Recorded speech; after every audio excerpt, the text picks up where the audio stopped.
Welcome to the very first episode of Udan, where ambitions take off.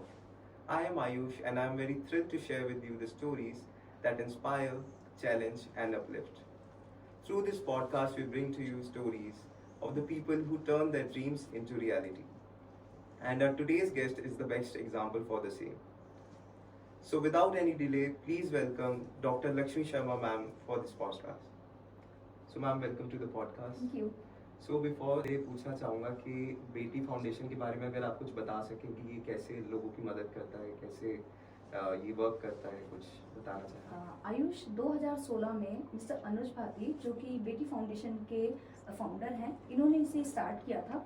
छोटे छोटे बच्चों को, जो बच्चे भीख मांगते हैं, उनको एजुकेशन से स्टार्ट किया और धीरे धीरे उनके पास कभी एक बच्चा होता था, कभी दो बच्चे, उन बच्चों के साथ ही वो एजुकेशन स्टार्ट किया उन्होंने। और वो बढ़ता बढ़ता आज 20 से 25 इवन 40 तक भी कई बार बच्चे हो जाते हैं। और ये प्रोग्राम ऐसे ही बढ़ता चला गया और उनके साथ इतने लोगों ने विदाउट एनी प्रॉफिट के हम लोग भी उनके साथ जुड़ते चले गए। 2016 से वो निरंतर इस चीज में आगे बढ़ रहे हैं और उन्होंने इस कार्यक्रम को कभी पीछे मुड़ के नहीं देखा, वो आगे ही बढ़े हैं। आज हम बेटी फाउंडेशन के थ्रू हर साल नवंबर में, कभी 23 नवंबर या 24 नवंबर को गरीब कन्याओं का विवाह करते हैं, जो कि बेटी फाउंडेशन के सभी कार्यकर्ताओं के द्वारा होता है। मैं भी उनमें से एक हूँ। जो बच्चे देख नहीं सकते, बोल नहीं सकते, सुन नहीं सकते, उन बच्चियों का हम लोग विवाह कराते हैं पूरी वेरिफिकेशन के साथ, क्योंकि उनके माता पिता कैपेबल नहीं है उनका विवाह कराने में। तो बेटी फाउंडेशन आज women empowerment, children education, women opportunities, also women hygiene, इन सब पे इतनी आगे बढ़ता जा रहा है और उन्हें सपोर्ट भी हमारे जैसे लोग किए जा रहे हैं।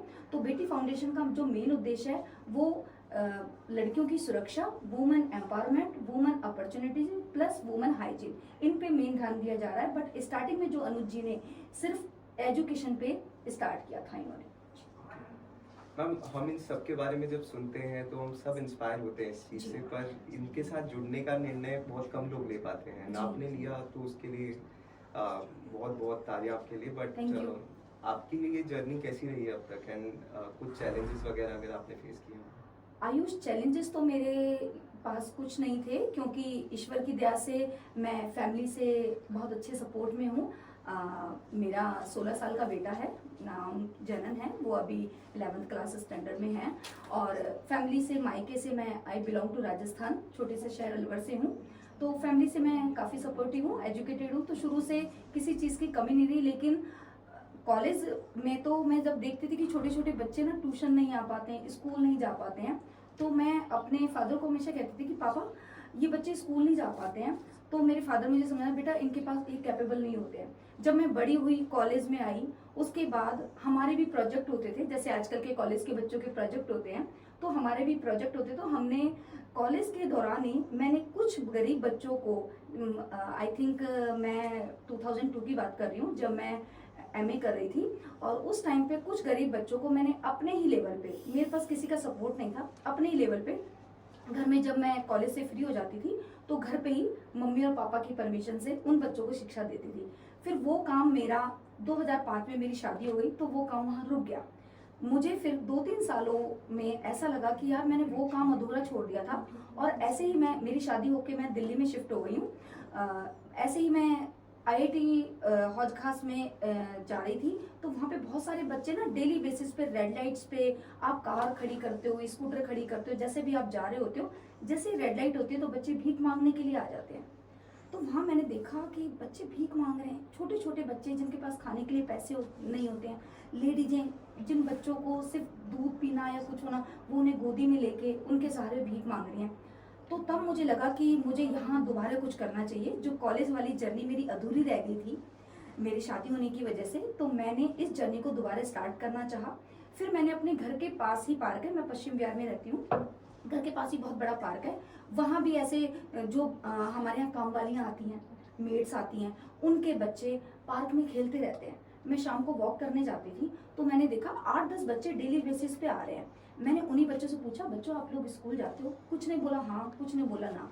तो मैंने उनके कहा कि मैं तुम्हें डेली खाने के, बच्चे खाने के बहुत वो होते हैं कि मैं तुम्हें डेली खाने के लिए भी कुछ दूंगी, लेकिन आपको डेली स्कूल आना पड़ेगा। तो कहते दीदी फिर हमें बैग कौन देगा, स्कूल में एडमिशन कौन कराएगा। तो तब मैं इतनी कैपेबल नहीं थी कि मैं उन बच्चों को स्कूल में एडमिशन करा पाऊँ। तो मैं घर के पास डेली वॉक के लिए जाती थी और शाम को 6 से 7 उनको क्लास देती थी। फिर ये जर्नी ऐसे ही चलती रही। मैं फिर 1-2 बच्चों का मैंने एडमिशन भी कराया अपने बिहाफ पे, कुछ पेरेंट्स से थोड़ी सी हेल्प ली उनके एडमिशन कराने के लिए। उसके बाद 2016 में अनुज भाटी जी का मैंने सुना कि बेटी फाउंडेशन चलाता है और ये बेटियों के एजुकेशन के लिए पूरी तरीके से जुड़े हुए हैं और इसमें मैं अपना सहयोग कम्प्लीटली विदाउट एनी किसी उसके, तो मैं इसमें अपना कंटिन्यूसली कर सकती हूँ ये काम, जो कि रुकावट है क्योंकि मेरे पास जगह नहीं थी और किसी का सपोर्ट नहीं था। फैमिली में 10 जिम्मेदारियां होती हैं, बच्चे होते हैं, फैमिली होती है, तो उसकी वजह से मैं कंप्लीट टाइम भी नहीं दे पा रही थी उनको। तो जब मैंने उनका सुना तो मैंने लॉकडाउन के बाद कंटिन्यूसली मैं उनके साथ जुड़ गई और आज यहाँ तक एज ए चेयरमैन मैं आपके सामने हूँ। That's a beautiful journey. Thank you. तो 2016 से इस सफ़र में अनुज भाटी जी एंड आप जुड़े हुए हैं एंड अभी तक काफ़ी मुश्किलें आई होंगी आपके सफ़र में। बिल्कुल। एंड जब आप कोई चीज़ प्लान करते हैं तो ज़रूरी नहीं है कि वो प्लान के हिसाब से ही हो। एब्सोल्युटली। तो जब ये चीज़ें नहीं होती हैं तो आपका प्लान ऑफ एक्शन क्या रहता है, मतलब आप कैसे रिस्पॉन्स करते हो उस चीज़ को?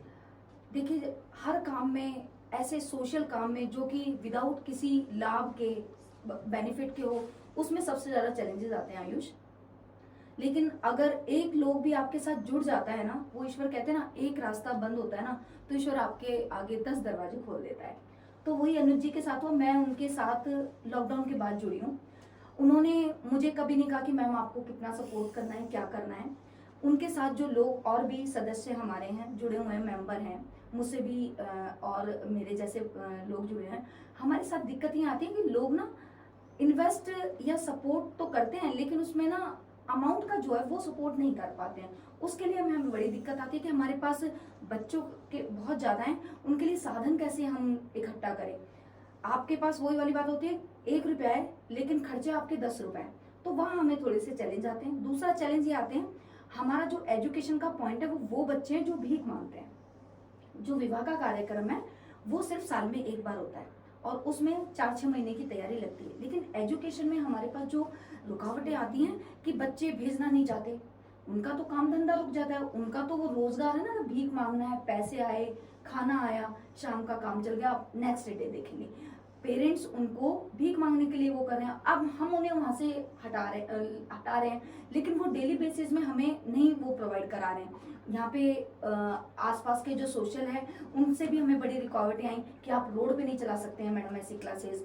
अनुज जी को काफ़ी इस चीज़ में रुकावटें। फिर हम लोगों ने सोशल जो RW एसोसिएशन होते हैं और पुलिस वगैरह होते हैं, कॉप्स वगैरह, हम उनसे बात करी, तब जाके हमें अभी थोड़ा सा रिलीफ मिला है। लेकिन जो मेन चैलेंज आता है कि माँ बाप पढ़ने के लिए भेजना ही नहीं चाहते हैं। वो ये चाहते हैं कि बच्चा हमारे जिस कम्युनिकेटिव, जो हम सबसे लो कम्युनिकेटिव के बच्चे होते हैं और हम उनको ले रहे हैं, तो वो ये चाहते हैं कि बच्चे पढ़ने क्यों जा रहे हैं जब हमारा बिना उसके ही काम हो रहा है। वो रोड पे ही सो जाते हैं, वहीं पर अपना कपड़ों से झोंपड़ी बनाई और वहीं सो गए। आज सुबह बच्चे चले गए, मतलब मैंने तो इतना तक देखा, आप भी देखते होंगे डेली मर्रा में, कि आप जा रहे हो, उनके माता पिता आराम से खा पी रहे हैं, बच्चे भीख मांग रहे हैं। जैसे कोई गाड़ी आई, उन्हें डर ही नहीं रहता कि उन्हें उनका एक्सीडेंट भी हो जाएगा। तो हमारे साथ ये बड़ी चैलेंज आती हैं, ये सारी चीजें। जी, तो आपने जैसा कहा भी कि आप शिक्षा के माध्यम से अभी तक हजारों जिंदगियां बदल चुके हैं, तो उनमें से आप कुछ ऐसी कहानी हमारे लिसनर्स के साथ शेयर करना चाहेंगे जो आपके साथ रह गई हो? अच्छा, मेरे पास एक कहानी है। मैं जब शादी के बाद यहाँ पे 2020 में लॉकडाउन के बाद IIT गेट हॉलघाट से जा रही थी, मैं अपने किसी काम से, ऑफिस के किसी काम से। तो उस टाइम पे लॉकडाउन था तो गाड़ियों को बहुत कम जाने दे रहे थे, तो हमारे पास परमिशन थी, तो मैं जा रही थी। तो देखा 3-4 बच्चे जैसे ही रेड लाइट हुई और भीख मांगने के लिए आ गए, वो शीशे को टक टक करने लगे। तो मैंने खोल, मैं पर्सनली किसी को भीख नहीं देती हूँ, लाइक पैसे जरूर नहीं देती हूँ, कभी भी नहीं देती हूँ बच्चों को, चाहे वो लेडीज हो, जेंट्स हो, बच्चे हो। मैं या तो पर्स में कोई खाने की चीज होती है तो वो दे देती हूँ, या फिर मैं कह देती हूँ बच्चों आपको क्या चाहिए, मैं दिला देती हूँ। 2-3 बच्चे टक टक टक रो रहे हैं। मैंने कहा हाँ जी मैम, कुछ खाने के लिए दे दीजिए, पैसे दे दीजिए, 10 रुपए दे दीजिए, मैंने सुबह से खाना नहीं खाया है हमने। तो 2-3 बच्चे तो वापस चले गए क्योंकि रेड लाइट आना है। एक बच्चा वहीं पर, जिसका नाम लोकेश है, वो मुझसे कहा, मैम मेरे पास बिल्कुल पैसे नहीं और मैंने कल से खाना नहीं खाया, पापा मुझे बहुत मारेंगे अगर मेरे को आप पैसे नहीं दोगे तो। मुझे बड़ा अजीब लगा, मतलब उसके पापा मारेंगे। फिर मैं उतरी और साइड में उससे 5 मिनट बात करी, उसकी सारी हिस्ट्री जानी। उसके फादर ड्रिंक करते थे और उसी से भीख के जरिए जितने पैसे आते थे उससे वो ड्रिंक करते थे। वो खाए ना खाए उसके फादर को कोई मतलब नहीं था। उसने फिर मुझे ये बोला, मैम मैंने ये भी बोला कि आपके फादर कहाँ हैं? मैम आज तो मैं आपको नहीं मिला पाऊंगा, आप अगर कल इसी टाइम आएंगे तो मैं आपको उनसे मिला पाऊंगा। मुझे इतना वो बच्चा हर्ट कर गया। उसी टाइम मैंने उसे जरूर 10 रुपए दे दिए, 10 रुपए ही दिए मैंने, और 2 बिस्किट के पैकेट मेरे पर्स में पड़े थे, मैंने उसे दिए और सिर्फ ये बोला, आप पढ़ते हो? नहीं मैम मैं नहीं पढ़ता हूँ, क्योंकि पापा को ड्रिंक करनी होती है और मेरी मम्मी नहीं है, मेरी छोटी बहन है जिसको मेरी मासी पालती हैं, वो ले गई है यूपी में, और क्या बोलते हैं, मैं सिर्फ अपने पापा के लिए वो करता हूँ, अगर मैं पापा को ड्रिंक के पैसे नहीं दूंगा तो वो मुझे मारेंगे और वो मैं किसी ना किसी को दे देंगे। मैं पूरी रात नहीं सोई और अगले दिन सेम टाइम पे मैं वहीं गई, वो बच्चा वहीं पे था। मैंने देखा कि 4 साढ़े 4 का टाइम था। उस टाइम तक मैं अनुज भाटी सर को सिर्फ वैसे ही देखा था, ये नहीं पता था कि रोड पे भी क्लासेस चलती हैं। मैंने उनसे पूछा, अनुज भाटी सर खुद थे, कि सर ये क्या चल रहा है? कि मैम हमें ना डेली बेसिस पे यहाँ बच्चों को शिक्षा देते हैं, हमें भी अच्छा लगेगा आप जुड़े। मैंने कहा मैं तो इससे जुड़ूंगी, लेकिन मेरी आपसे एक पोलाइट रिक्वेस्ट है, एक बच्चा है और आप इसको डेली शिक्षा दीजिए, इसके लिए जो भी कुछ होता है तो आप मुझे बताएंगे, जो भी मैं सपोर्ट करना चाहूँ। तो उन्होंने मुझसे कहा कि मैम आप अपना नंबर दीजिए, मैं आपको इसकी डिटेल बताऊंगा। लेकिन आज ये मेरी आश्वासन दिया उन्होंने मुझे, ये बच्चा आज से डेली स्कूल आए, वो सॉरी पढ़ने के लिए आएगा। और वो बच्चा उस दिन से आज तक डेली जा रहा है, उसको इतने साल हो गए हैं, इवन इतना बड़ा हो गया कि वो एजुकेशन भी उन बच्चों को दे रहा है।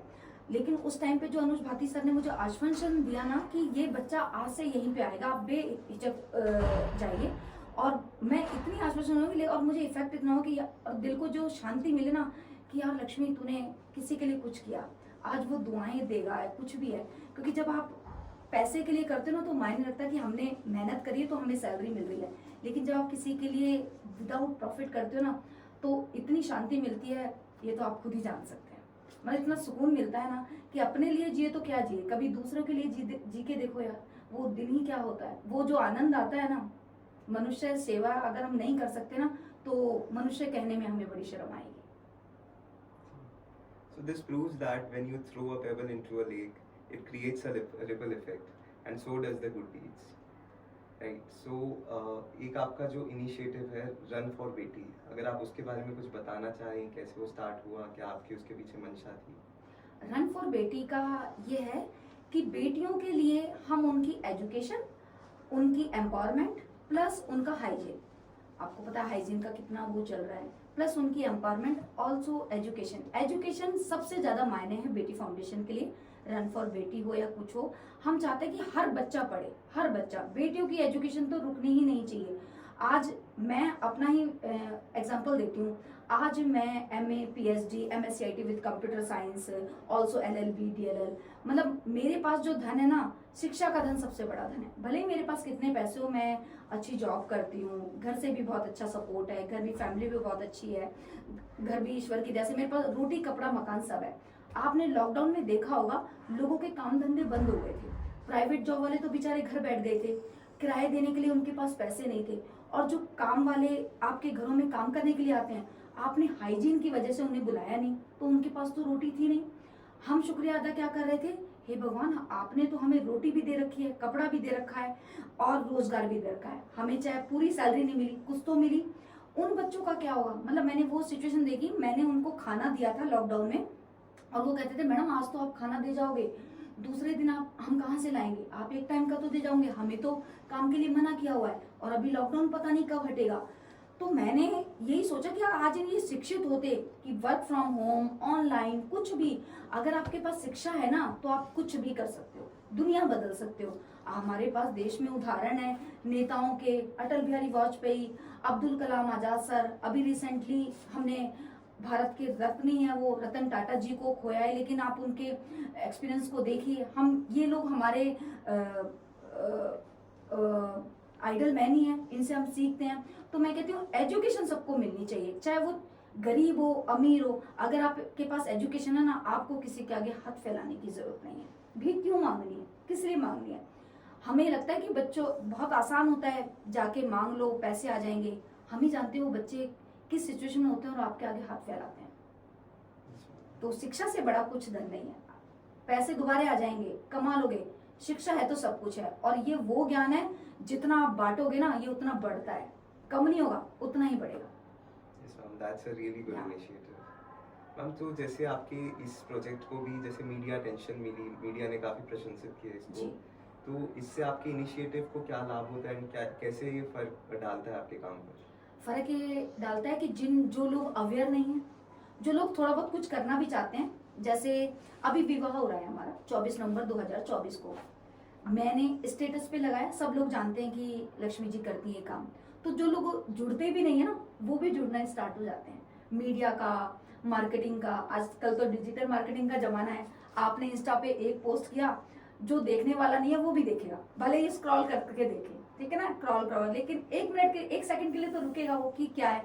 और अगर आपके नोन टू पर्सन के थ्रू कोई व्हाट्सएप, मीडिया, डिजिटल मार्केटिंग के थ्रू कुछ ऐसी चीज पोस्ट हुई है, पॉडकास्ट हुई है, तो उससे लोग जुड़ते हैं। जो नहीं भी जुड़ना था वो भी जुड़ते हैं। तो ये बहुत जरूरी है और इससे हमें बहुत लाभ हुआ है, बहुत ही ज्यादा। मतलब मेरे मैं अपने ही सर्कल की बात करूं तो जो जिन लोगों को पता भी नहीं था कि ऐसा भी कोई फाउंडेशंस होते हैं जो बेटियों के लिए अपने ही लेवल पे, छोटे से लेवल पे, रोड पे बच्चों को पढ़ा रहे हैं, वो लोग आगे बढ़कर आए, सपोर्ट कर रहे हैं। और वो इवन हमारे साथ आज कंधे से कंधा मिलाकर चल रहे हैं, पूरी तरह से सपोर्ट कर रहे हैं, फाइनेंशियल भी कर रहे हैं।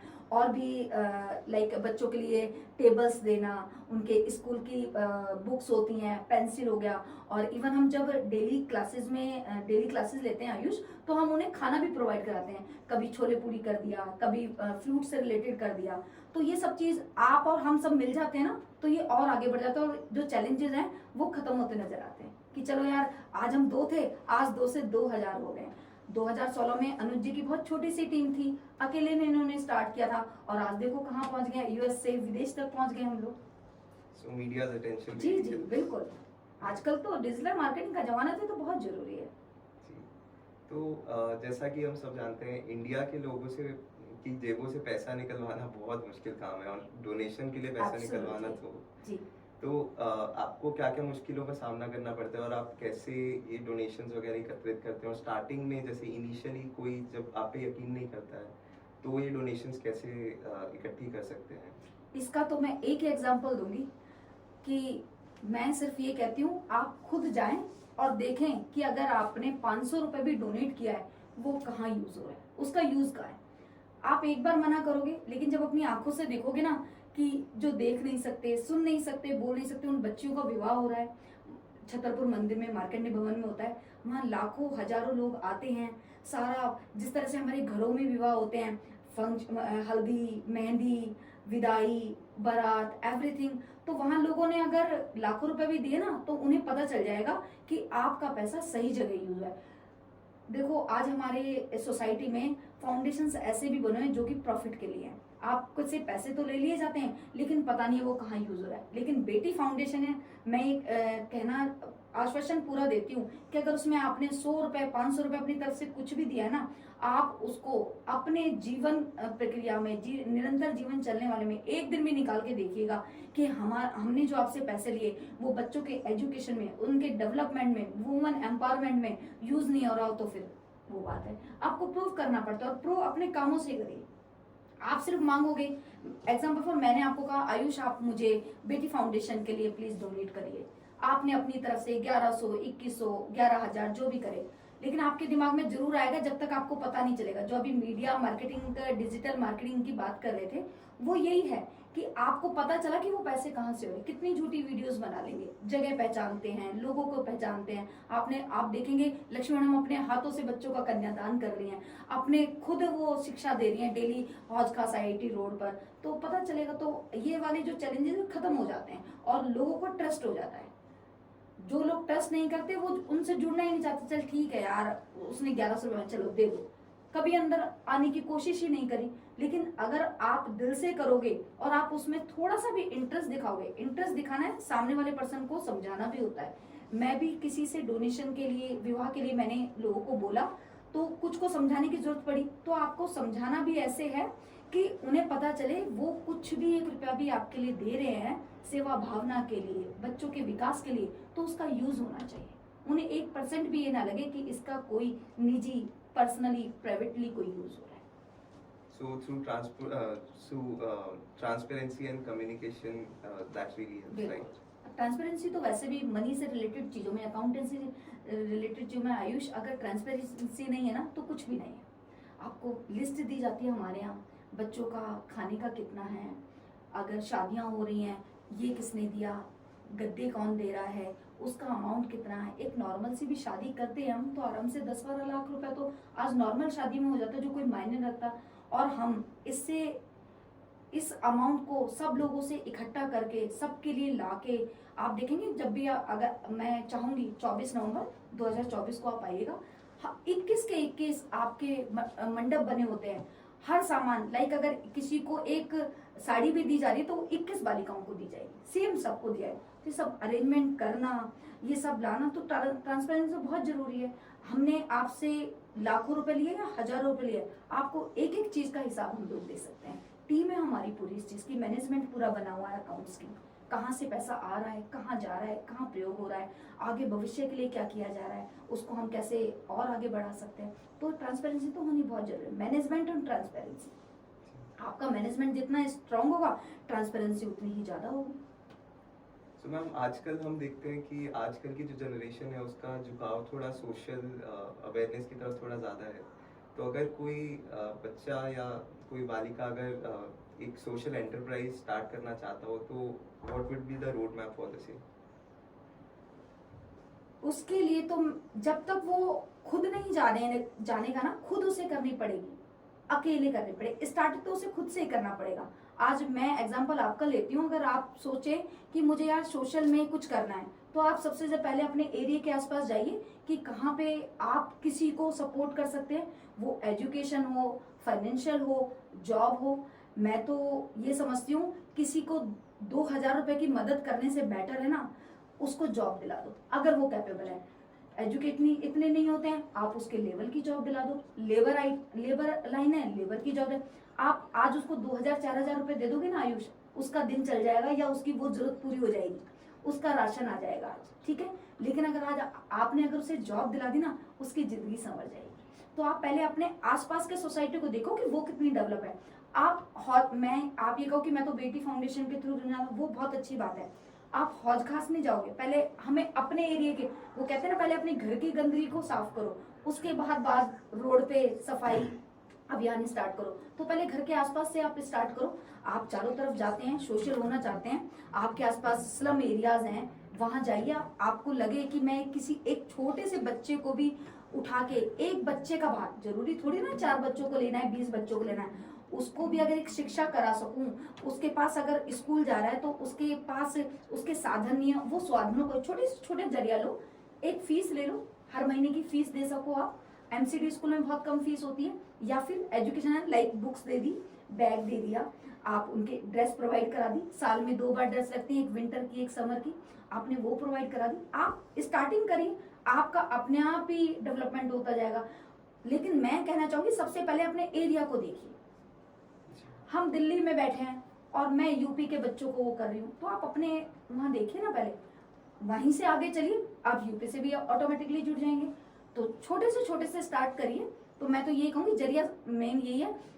आपके घर में अगर कोई मेड आ रही है, वॉचमैन है, कोई सफाई वाला है, बाहर रोड पे जो झाड़ लगा है, उससे पूछिए आपके घर में सब ठीक है भैया, आपको किसी की जरूरत है, आपके बच्चे पढ़ रहे हैं, कौन सी क्लास में, कभी वैसे ही नॉर्मली पूछा करिए। अगर आपको लगे कि आप उनमें से किसी चीज को, कोई लैक है उनकी लाइफ में और वो उसका आप पूरा कर सकें, तो it's a very big thing. वहीं आपका चैलेंज पूरा हो जाएगा, वहीं आपकी सोशल वर्क पूरा हो जाएगा। पर अगर हम प्रैक्टिकली देखें तो एक फाइनेंशियल फैक्टर आ जाता है पिक्चर में, तो वो फाइनेंशियली कैसे मैनेज कर सकता है इंडिविजुअल? फाइनेंशियल वैसे मैनेज कर सकता है, मैं ये सोचती हूँ अपनी सैलरी का 10% तो जरूर इस चीज के लिए बचाना चाहिए। वो है ना, बाकी तो देने वाला। देखो हमारी 100 रुपए सैलरी है, कई लोग ऐसे होते हैं, जैसे आप स्टूडेंट हैं, अभी आपकी कमाई नहीं है, बट आजकल के स्टूडेंट हैं वो अपने एजुकेशन के साथ साथ और भी चीजें ऐसी कर रहे हैं जो कि अर्निंग की है वो है। आप अकेले नहीं कर पा रहे हो, अपने 3-4 फ्रेंड सर्किल है, अपने ब्लॉक के जो कुछ आपके फ्रेंड सर्किल हैं या कोई आपके फादर के नोन टू हैं या फादर से, बड़े भाई से, सिस्टर से थोड़ा बहुत सपोर्ट लेके छोटा छोटा करिए। मैंने क्या कहा कि जरूरी नहीं है आपने 4 बच्चों को करना है, अपने घर से स्टार्ट होइए। सबसे पहले अपने वॉचमैन, अपने मेड जो आ रही है वो क्यों दुखी है, वो आज अगर 4 घरों में खाना बना रही है यानी उसकी जरूरत पूरी नहीं हो रही है ना, तभी आप मैंने तो इतना भी देखा, आज 70-70 साल की बूढ़ी लेडीज हैं, 70-70 साल के बूढ़े आदमी मजदूरी का काम करते हैं, तो उनसे जाके पूछिए ना, आप जरूर उनकी 100 रुपए में से भी 1 रुपया भी अगर अपनी अर्निंग से खर्च करेंगे, धीरे धीरे वो बढ़ेगा ही, कम नहीं होगा। और अगर आपकी फैमिली है, फ्रेंड सर्किल है, रिलेटिव आपको सपोर्ट करते हैं तो और भी आप अच्छा कर पाएंगे। देखो जोड़ना तो पड़ेगा, अगर आप 1 से 2 होंगे, 2 से 10 होंगे। Unity is the best. बिल्कुल, एक उंगली और दोनों हाथ आपको तोड़ नहीं पाएगा। आप चलिए रास्ते पे, अपना आप आगे आगे रास्ता निकल जाए, क्योंकि जब सच्ची भावना से दूसरों के लिए जब हम कुछ करते हैं ना, तो ईश्वर अपने आप रास्ते खोल देता है।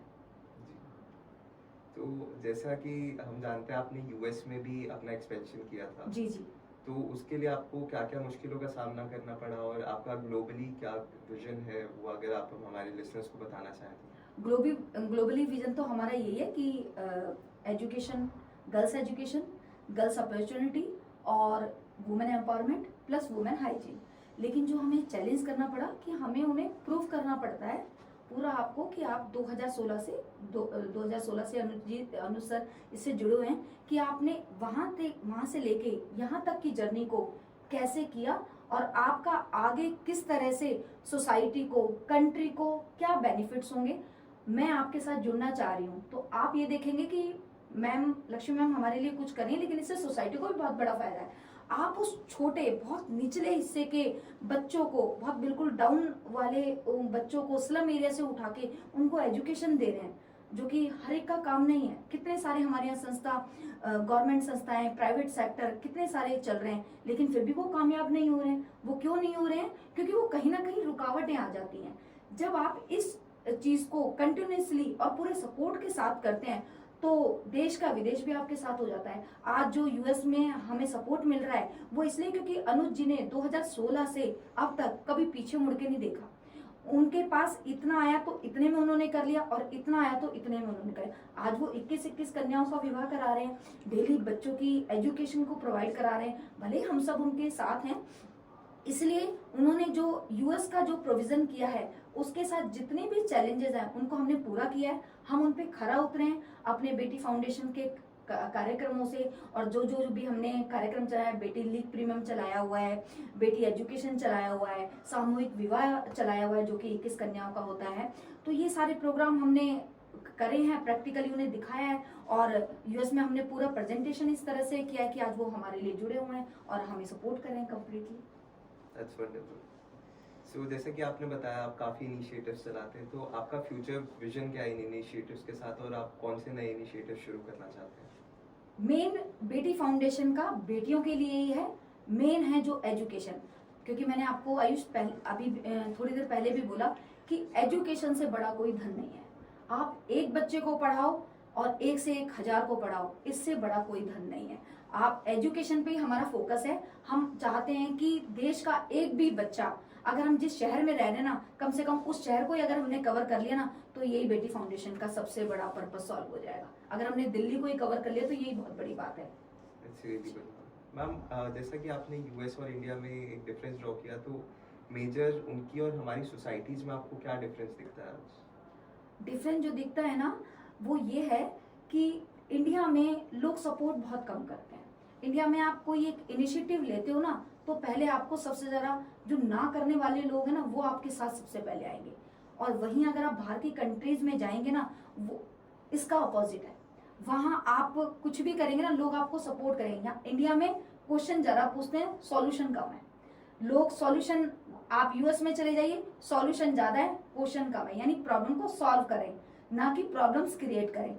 अब मैं ही कोई काम करती हूँ और मेरे को ही मेरी फैमिली या फ्रेंड सर्किल, अरे यार तुझे क्यों करना है, क्यों टेंशनें लेनी है, जो लाइफ चल रही है ना चलने दो, क्या करना है। जब हम इन सारी चीजों को साइड करके चलते हैं ना, तो हमारे देश और बाहर के देशों में बड़ा फर्क होता है। आप बाहर के देशों में देखोगे एजुकेशन पे इतना फोकस है, लोग इंडिविजुअली सारे काम कर रहे हैं। पेरेंट्स पे वो डिपेंड नहीं है, दूर के लोगों पे तो दूर की बात है, पेरेंट्स पे डिपेंड नहीं है बच्चे, क्योंकि कम्प्लीटली वो एजुकेटेड है, उन्हें किसी की जरूरत ही नहीं है। और यहाँ हम आगे तक बच्चे हो गए हैं तब भी पेरेंट्स पे ही हैं कि पेरेंट्स होना चाहिए, रेस्पेक्ट ऑलवेज करनी चाहिए पेरेंट्स की, लेकिन कम से कम इंडिपेंडेंट होना बहुत जरूरी है, जो कि बाहर के देशों में जा रहा है। तो ये मेन डिफरेंस है। जी मैम। जी। तो आप जैसे एजुकेशन पे एक मेन प्रायोरिटी पे फोकस करते हैं, तो ये आपका मेन फोकस कैसे बना? क्योंकि आप और भी चीज़ें कर सकते थे, पुअर्स को टारगेट कर सकते थे, उनकी हेल्प कर सकते थे, एंड जैसे आप फीमेल्स को सपोर्ट कर रहे थे, may be domestic violence victims को सपोर्ट कर सकते थे, सो व्हाई एजुकेशन? वो इसलिए मैंने अभी आपको सबसे पहले ये बोला, एजुकेशन इसलिए है, इससे बड़ा कोई हथियार, कोई धनी नहीं है, आपको लोग हरा नहीं सकते अगर आप ये हैं तो। आज आपके पास एजुकेशन है ना, आपको लोगों से सपोर्ट मांगने की जरूरत नहीं है।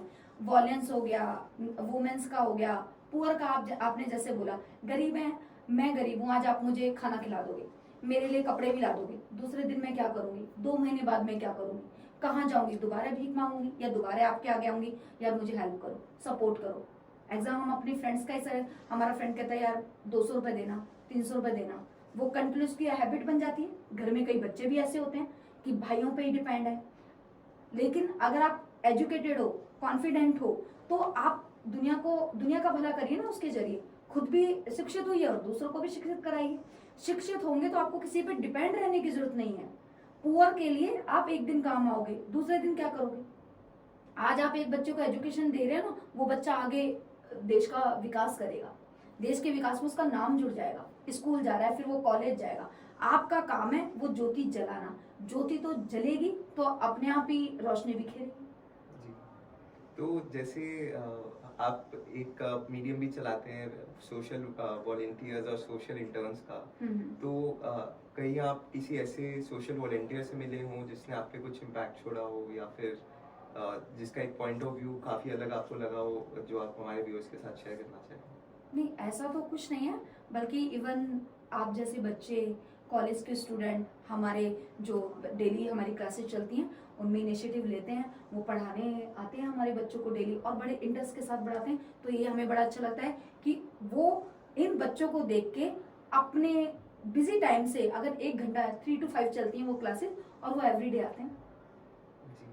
तो इससे जुड़ाव नॉर्मल बच्चों का कैसे हेल्प करता है उनको? जैसे हम जैसे अगर बच्चे इसमें जुड़ना चाहें, तो ये कैसे हमारे लिए मददगार हो सकता है? मदद, जब आप देखेंगे ना कि रोड पे भी लोग पढ़ रहे हैं, और कहाँ कोठियों में लोग लाइटों में भी नहीं पढ़ रहे हैं, एसी गाड़ियों में भी बच्चे स्कूल नहीं जा पा रहे हैं, यहाँ बच्चे भरी धूप में, बरसात में, ठंड में, जमीन पे बैठ के बिना किसी टेबल के, बिना किसी पंखे के पढ़ रहे हैं, तो अपने आप आपको लगेगा यार हमारे पास तो इतनी सारी सुविधाएं हैं, पेरेंट्स ने इसी सुविधा, तो भी हम नहीं पढ़ रहे हैं, और कमाल, इनको तो हमें सपोर्ट करने। मतलब जब हम एक्चुअल देखते हैं ना, प्रैक्टिकली बड़ा जरूरत, थ्योरी क्या ना, आज जो मैं कह रही हूँ ना आपको सुनने में बहुत अच्छा लग रहा होगा, लेकिन जब आप इन चीजों को खुद देखेंगे ना प्रैक्टिकली आयुष, तो आप खुद उससे जुड़ जाओगे। मैं श्योर कह सकती हूँ कि आज का जो हमारी बातचीत है, अगर आप कल उसको प्रैक्टिकली में देखेंगे तो डेफिनेटली आप जोड़ेंगे और अपने 10 दोस्तों को भी जुड़वाएंगे।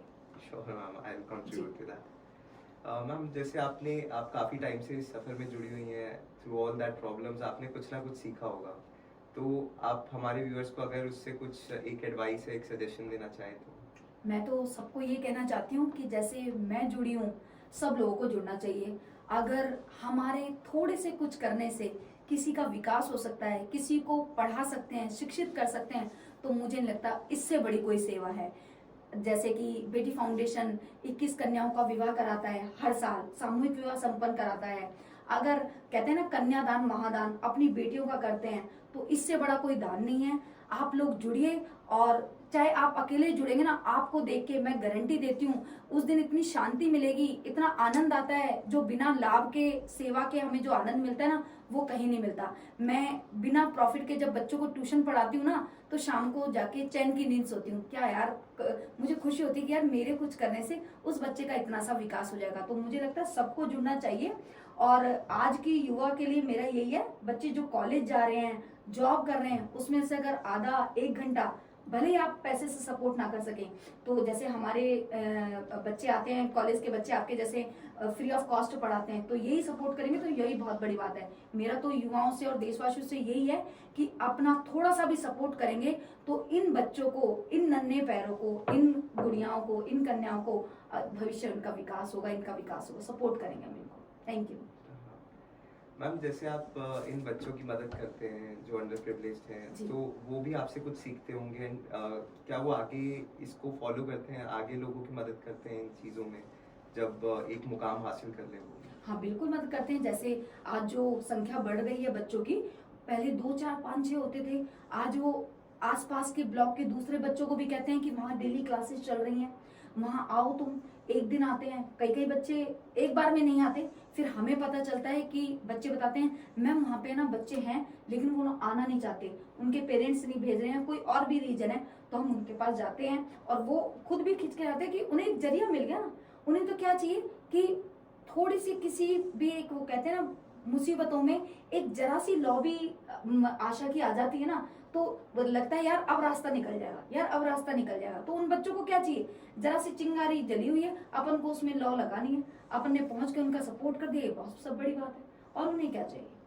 That's really wonderful. सो आपकी जर्नी काफ़ी इंस्पायरिंग लगी सबको एंड आपका आज आने के लिए बहुत बहुत धन्यवाद। so it was much. Really great podcast, आपसे बात करके बहुत अच्छा लगा। Thank you so much. जय भारत, जय Shri Ram. So to all our listeners out there, this was a wonderful episode and for further details, please stay tuned, subscribe to our channel and make sure you forward with your dreams.